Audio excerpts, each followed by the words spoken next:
this week. The man that the documents reference has his ID and all potential victims' names redacted as well, making the 3 pages and their narratives a bit difficult to follow. According to the FBI documents, the man alleges his former partner told him that in 1997, a woman invited her and her 3 daughters while in New York to, quote, meet Donald Trump and some of his friends, and later gave her money.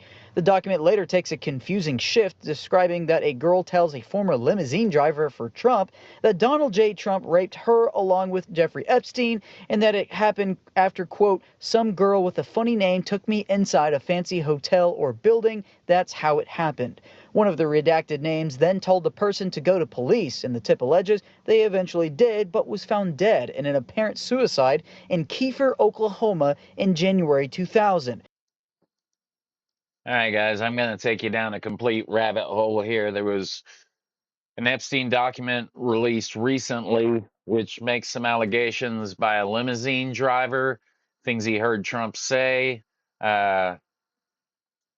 things a woman had told him regarding allegations against both Donald Trump and Jeffrey Epstein, as well as Ghislaine Maxwell being involved in the trafficking.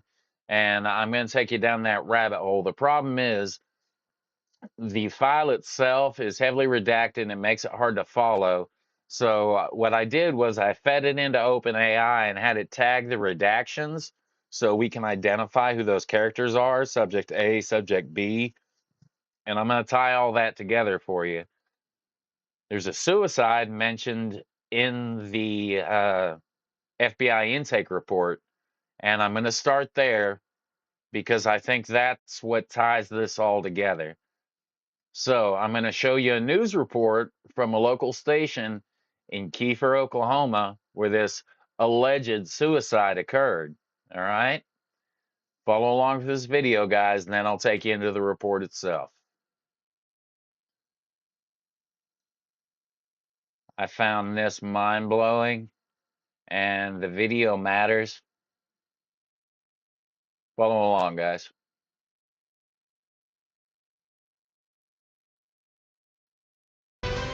First at 6, striking revelations made in the latest batch of the Epstein files. Published today, they make mention of a person in Kiefer and a suicide in that area. News Oklahoma's Samson Temujani explains the 3-page document and spoke to Kiefer police about it. The FBI's National Threat Operations Center got a tip from a call on October 27, 2020, from a person claiming to have known a woman and her daughters, one of whom told him she was raped by both Donald Trump and Jeffrey Epstein. And to preface, the following info is from a tip and has not been independently verified. The current Department of Justice has already come out announcing. I want to make that point about October 27, 2020. That would be a week prior to the election. There's no way that an intake report from the FBI is going to affect an election a week later. If they were doing this to try and cause some influence on the election, that they would have come to a public news source. They wouldn't have gone to the FBI about it at that point, or they would have come earlier. Online that it denies many allegations made in unsealed documents this week. The man that the documents reference has his ID and all potential victims' names redacted as well, making the 3 pages and their narratives a bit difficult to follow. According to the FBI documents, the man... Again, guys, it's really difficult to follow, but if you'll stick around, I'm going to make it make sense for you. And alleges his former partner told him that in 1997, a woman invited her and her 3 daughters while in New York to, quote, meet Donald Trump and some of his friends, and later gave her money. The document later takes a confusing shift, describing that a girl tells a former limousine driver for Trump that Donald J. Trump raped her along with Jeffrey Epstein, and that it happened after, quote. I'm also going to show you a timeline of when these allegations were made. And it makes it make sense because it gets it all out of whack in the report. So stick around. Some girl with a funny name took me inside a fancy hotel or building. That's how it happened. One of the redacted names then told the person to go to police, and the tip alleges they eventually did, but was found dead in an apparent suicide in Kiefer, Oklahoma in January 2000. The end of the document also makes a strange allegation tying Bill and Hillary Clinton to a John Nichols, who tried to, quote, I don't know about the Nichols thing. There's a Clinton allegation there. It's a whole nother rabbit hole. Could be legit. I have no idea. Set up a redacted name for the OKC bombing. The main claims, understandably catching local authorities by surprise, including Kiefer Police Chief Johnny O'Mara, an Pay attention to Chief Johnny O'Mara, serving since 1992. 11-year Kiefer resident only, who says he spent all of Tuesday morning fielding questions from national media. I looked, and there's absolutely no indication of anything related to information I was able to discern from that DOJ document. It's really confusing. The document is a lot of redactions. So basically, I just took the dates and saw if there was anything related, and there's nothing. The chief took the dates mentioned in the document, which, if you will follow along, January 10th, 2020 is a very important date in this town. In our records that would indicate something like that happened inside the city limits of Kiefer. Chief O'Mara says the date Look ranges at his mentioned in the badge file shaking. don't line up with the city of Kiefer death records and believes anything relevant would have been in the Creek County Sheriff's Office's jurisdiction. Creek County Sheriff Brett Bowling then told me Tuesday afternoon that his office and the district attorney's office are looking into the references made in the file and will forward any relevant information to the FBI. So, the record of the apparent suicide in the county, they're going to report that to the FBI. Are you kidding me? In Kiefer, Samson Tamajani, 2 News, Oklahoma. President Trump has denied any wrongdoing. The DOJ also calling some of the Again, these are allegations made in an intake report. I don't even know if the FBI investigated these. Does anybody? Why isn't Kash Patel standing in front of a podium in his raid jacket telling us how they investigated this? claims untrue and sensationalist and submitted to the FBI right before the 2020 election. Again, the 3-page documents are Again, a week before the election, reported to the FBI, not the National Enquirer, who would have covered it up. still newly public and include some confusing details. But Samson will dive deeper into it all coming up tonight after the NBA games. But meanwhile, you can read them for We don't have to wait until after the NBA game because we are going to dive deep into that rabbit hole right now, guys. I'm going to bring you the document. Once again, it's from data set 8. And this is the intake report. I'm going to read you the first paragraph. And like I said, it's hard to follow, but I'm going to show you the way. All right. Once again, on 10/27/2020, at said date and time, redacted, date of birth, redacted, cellular telephone number, redacted, called the FBI. This is going to be the caller, and I'm going to tie this together for you. They called the National Threat Operations Center at the FBI to report potential information related to Jeffrey Epstein and Ghislaine Maxwell. Redacted provided the following information. Again, reporting this to the FBI. Redacted reported around 1997 he made contact with redacted, date of birth redacted, whom he had known for 6 or 7 years prior as they had had a son together. So he's talking about a woman that he had a son with. Redacted and redacted ended up dating. As redacted explained, she was having money issues and problems with her daughters. Redacted, the caller, they were friends from before. During the contact in 1997, Redacted asked Redacted how to spell Ghislaine numerous times. Pay attention, this comes back into play, and it sounds trivial, but it's not. As Redacted noted, she had taken her daughters up to see one of the supposed fathers who lived in Niagara Falls, New York recently. Supposed fathers in quotation marks. Redacted reported she had met a lady who invited her daughters, redacted, date of birth redacted, and date of birth redacted, sure would like to know their ages, to a fancy hotel and met Donald Trump and some of his friends in 1997. Redacted continued asking how to spell Ghislaine, implying Ghislaine had given her money and would give her additional money if needed. On Christmas Eve of 1999, or the day prior, Redacted was over visiting his son, who he had with Redacted years earlier. All right. See, that's hard to follow. So, what I did was I fed that into OpenAI and I assigned it a key for the redactions. We've got subject A, who's the caller who had called the FBI. Subject B, the former partner of subject A and mother of his child, so the woman. Subject C, this comes into play later into the file. Unnamed woman alleged to have facilitated introductions. It's believed that one of his assistants is an unnamed co conspirator because she facilitated a lot of these introductions.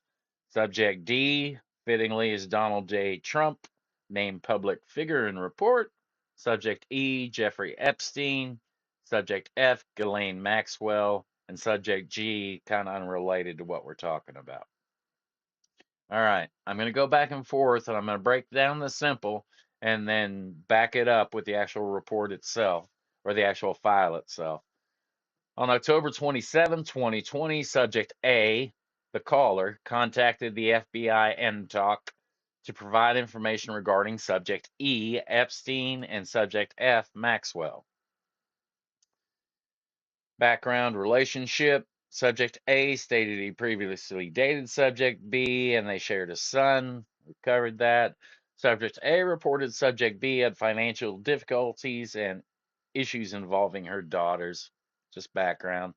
Subject A stated subject B repeatedly asked how to spell Ghislaine, implying subject F had given her money, Ghislaine had given her money, and might give more. Now, when we come back to the timeline, this is going to be important, okay? 1997 hotel introduction. Subject B allegedly told Subject A that around 1997 she met Subject B, who invited Subject B's daughters to a fancy hotel where Subject C, the unnamed woman, introduced Subject B to Subject D, Donald Trump, and friends. Now, if you jump back over to the report, it covers the hotel meeting here, and that basically states everything there in the report. Now, to get into the next part, where he talks about his experience as a limousine driver.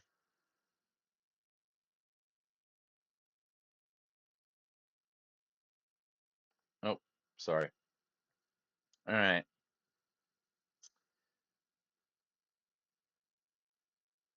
In 1995, Subject A stated the caller that he drove a limousine in the Dallas-Fort Worth area and picked up Subject D, Donald Trump, in 1995, transporting him to Dallas-Fort Worth Airport. Subject A reported that during the ride, Subject D spoke on a cell phone in a manner he found very concerning, repeatedly saying the name Jeffrey and referencing abusing some girl. Subject A stated he was unsure who Subject D was speaking to or referencing. Now, I think it's important to hit that part in the report. On Christmas Eve 1999, or the day prior, he was over visiting his son, who he had with Subject B years prior. Subject A began talking to Subject B as she seemed to be acting strange and asked if he needed a ride home. Seems unrelated. Subject A asked, no, excuse me, Subject B, the woman asked Subject A about his time driving a limousine for 2 years in the Dallas-Fort Worth area. During Subject A's time as a driver, he had met Donald Trump. Subject A noted he picked the president up in 1995 and took him to the Dallas-Fort Worth airport. Subject A reported some of the things President Trump had spoken about during the ride while on his cell phone were very concerning. Subject A reported he was a few seconds from pulling the limousine over on the median and within a few seconds of pulling him out of the car and hurting him due to some things he was saying, as caller chose not to do. Caller A noted Trump continuously stated the name Jeffrey while on the phone and made references to abusing some girl. Subject A was unsure who he was talking to, nor was he referencing. As subject A talked about his time meeting Donald Trump, subject B, the woman, immediately redacted. Subject B, demeanor went stone cold. As subject B stated, he raped me. We bounce back over to the synopsis there. Subject B allegedly stated he raped me. Subject B allegedly clarified that Subject D, Donald Trump, raped her along with Subject E, Jeffrey Epstein. Subject B allegedly added that some girl with a funny name took her into a fancy hotel or building, and that's how it happened, referencing Subject C, the unknown woman, as the facilitator. Looking back at the report, Subject A advised Subject B to call the police regarding the incident as stated. Regarding the incident, as Subject B stated, I can't, they will kill me. On Christmas Day, Subject B contacted Subject A, the caller, and stated she had in fact called the police. This is on Christmas Day in 1999, okay? Backing that up.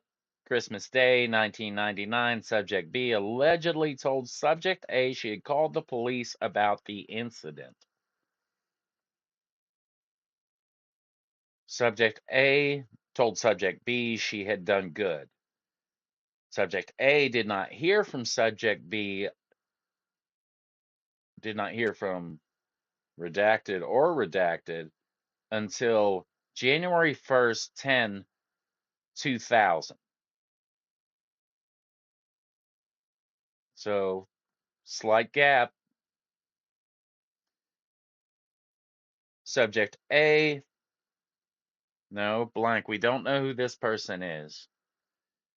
Someone reached out to Subject A stating that Subject B, the woman, was dead and noted she was found with her head, quote, blown off in Kiefer, Oklahoma. This occurs on January 2000.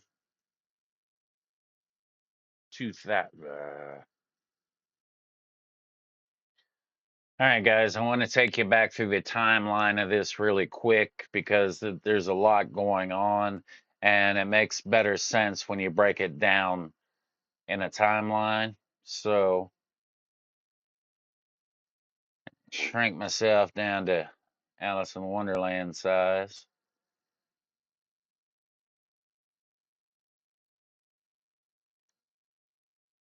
There we go.